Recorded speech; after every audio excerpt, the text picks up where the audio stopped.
حضرت یوسف علیہ السلام پر زلیخا عزیز مصر کی بیوی عاشق ہوئی، تو عزیز مصر کی بیوی کو مصر کی عورتوں نے طعنہ دیا کہ تجھے شرم نہیں آتی کہ غلام کے ساتھ تو عشق کے دعوے کرتی ہے۔ تو عزیز مصر کی بیوی نے کہا تھا کہ تم نے اس کو دیکھا ہے؟ کہا نہیں۔ تو کہا پھر طعنے کیوں دیتی ہو؟ دیکھ لو، اس کے بعد فیصلہ کرنا کہ میں غلط مرتی ہوں یا ٹھیک مرتی ہوں، پہلے دیکھ تو لو۔ اس نے دسترخوان لگایا، پھل رکھے، چھریاں رکھ دیں۔ یوسف علیہ السلام سے زلیخا نے کہا اخرج، باہر آئیں۔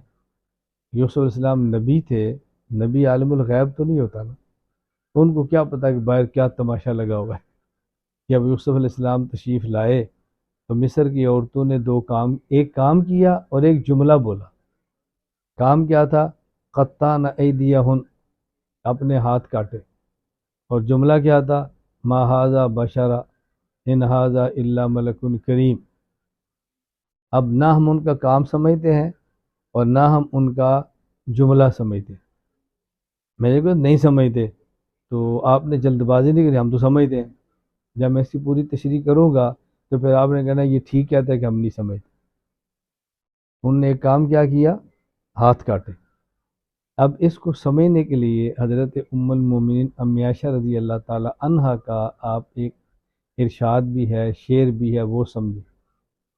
امی عائشہ رضی اللہ عنہ فرماتی تھی لوامی زلیخۃ لو رأین جبینہ لأثرن بالقطع قلوبہن علی الیدی۔ زلیخا کو طعنے دینے والیوں نے یوسف کو دیکھا تو اپنی انگلیاں کاٹی، اگر میرے محمد کو دیکھ لیتی تو اپنا دل کاٹ لیتی اپنا۔ یہ حضرت عائشہ نے کیوں فرمایا تھا؟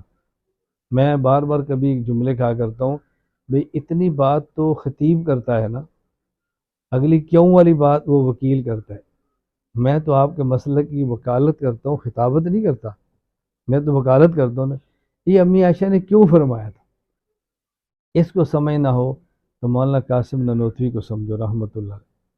اور مولانا نے کیا بات فرمائی ہے، میں بہت شارٹ کٹ بات کر رہا ہوں۔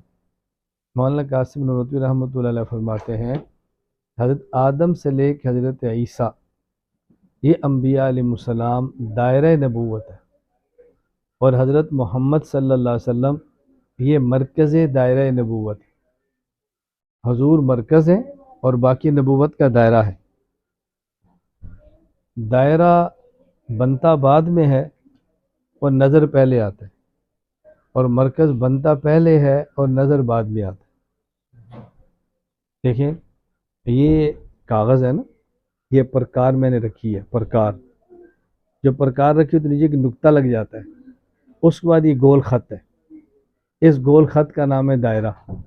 اب بتائیں پہلے یہ نقطہ لگا ہے نا، لیکن نظر نہیں آ رہا کیونکہ اوپر پرکار رکھی ہوئی ہے، اور اس کے بعد یہ دائرہ بنا ہے، نظر آ رہا ہے۔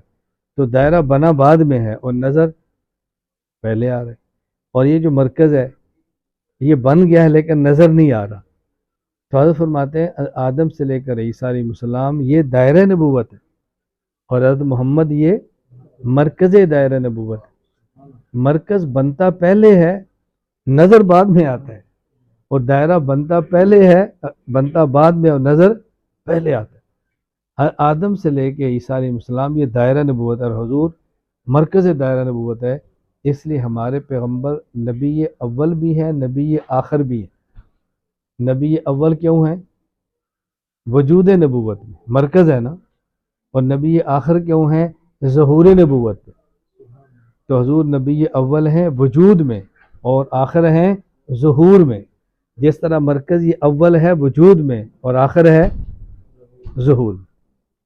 اب حضرت فرماتے ہیں کہ مولانا عجیب گفتگو فرمائی ہے، میں آپ کو کیا عرض کروں، یعنی ایسی گفتگو ہے کہ بندہ وجد میں آتا ہے۔ جب رسول اللہ صلی اللہ علیہ وسلم مرکز نبوت ہے، تمام انبیاء دائرہ نبوت ہے، تو حضرت فرماتا ہے کہ نبی پاک صلی اللہ علیہ وسلم یہ اوصاف کے مرکز ہیں، منبع ہیں، اور باقی انبیاء ان اوصاف کی شاخیں ہیں، یعنی رسول اللہ صلی اللہ علیہ وسلم سے اوصاف نکلے ہیں اور باقی انبیاء کو اوصاف ملے ہیں۔ حسن ایک وصف ہے، حضرت یوسف علیہ السلام کو ملا ہے اور حضور پاک سے نکلا ہے۔ تو کہتے ہیں حضرت، میں اب اس کی تشریح کر رہا ہوں کہ رسول اکرم صلی اللہ علیہ وسلم مرکز حسن ہے اور حضرت یوسف شاخ حسن ہے۔ حضور پاک صلی اللہ علیہ وسلم مرکز حسن ہے اور یوسف علیہ السلام شاخ حسن ہے، اور آدمی کے دل، آدمی کے جسم میں دل یہ مرکز بدن ہے اور ہاتھ یہ شاخ بدن ہے۔ اب امی عائشہ کے شعر سمجھ، لبامی زلیخۃ لو رأین جبینہ لأثرن بالقطع قلوبہن علی الیدی، زلیخا کو تانے دینے والیوں نے یوسف کو دیکھا تو انگلیاں کاٹی، میرے محمد کو دیکھتی تو دل کاٹتی۔ کیوں؟ شاخ حسن کو دیکھا تو شاخ بدن کو کاٹا، مرکز حسن کو دیکھتی تو مرکز بدن کو کاٹا۔ میں نے آپ سے کہا تھا نا ہم جملہ نہیں سمجھے، اب آپ سمجھ آئے کہ میں کیا کہہ رہا تھا۔ وَقَطَّعْنَ أَيْدِيَهُنَّ، ان نے اپنی انگلیاں کاٹ ڈالی، یہ تو ان نے کام کیا نا۔ اور جملہ کیا کہا تھا؟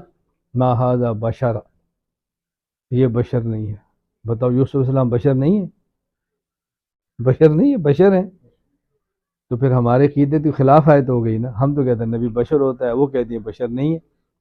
اور یہ بات یاد رکھنا، قرآن کریم جب کسی بات کو نقل کرتا ہے اور وہ غلط ہو تو قرآن اس کو رد کرتا ہے۔ یہاں ان عورتوں کے جملے کو قرآن نے رد نہیں کیا کہ یہ غلط کہہ رہی تھی، بالکل رد نہیں کیا۔ انہوں نے کہا ما ھذا بشر، یہ بشر نہیں ہے، یہ کون ہے؟ ان ھذا الا ملک کریم، یہ فرشتہ ہے۔ تو یوسف علیہ السلام تو فرشتے نہیں تھے، یوسف علیہ السلام تو بشر تھے۔ اگر ان کا جملہ غلط تھا تو قرآن رد کر دیتا۔ قرآن کا رد نہ کرنا اس بات کی دلیل ہے کہ جملہ ٹھیک تھا، اس کا معنی کہ ہم سمجھے نہیں۔ ہمارے تو علماء جانتے ہیں نا کہ شرائع من قبلنا، ہم سے جو پہلی شریعت ہے جب تک ہماری شریعت تردید نہ کرے وہ منسوخ نہیں ہوتی، وہی ہماری شریعتیں ہوتی ہیں۔ اب اس کو اچھی طرح سمجھیں۔ میں نے آپ سے عرض کیا ہے کہ ایک ہے بہیمیت، جانور، اس میں ایک ہی صفت ہے منمانی کرنا، اور ایک ہے ملکیت، اس میں ایک ہی صفت ہے مان کے چلنا۔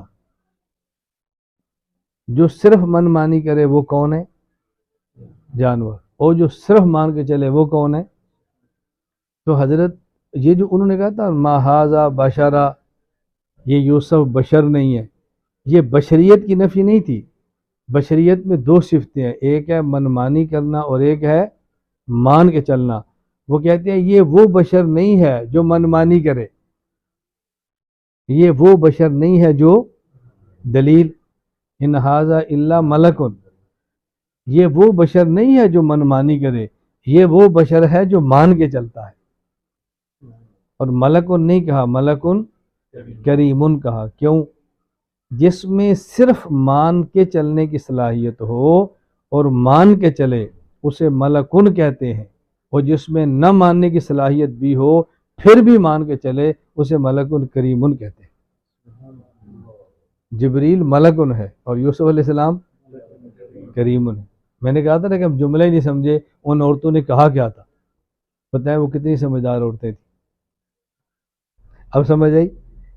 یہ نہیں کہ عورت ناقص العقل ہے تو بس جھرلو پھیر کے رکھ دو، کیسے جملہ ان عورتوں نے کہا، ما ھذا بشر ان ھذا الا ملک کریم۔ انہوں نے کہا یہ وہ بشر نہیں ہے جو من مانی کرے، یہ وہ ہے جو مان کے چلے، اور جس میں صرف مان کے چلنے کی صلاحیت ہو پھر مان کے چلے اسے ملکن کہتے ہیں، اور جس میں نہ ماننے کی صلاحیت بھی ہو پھر بھی مان کے چلے اسے ملکن کریمن کہتے ہیں۔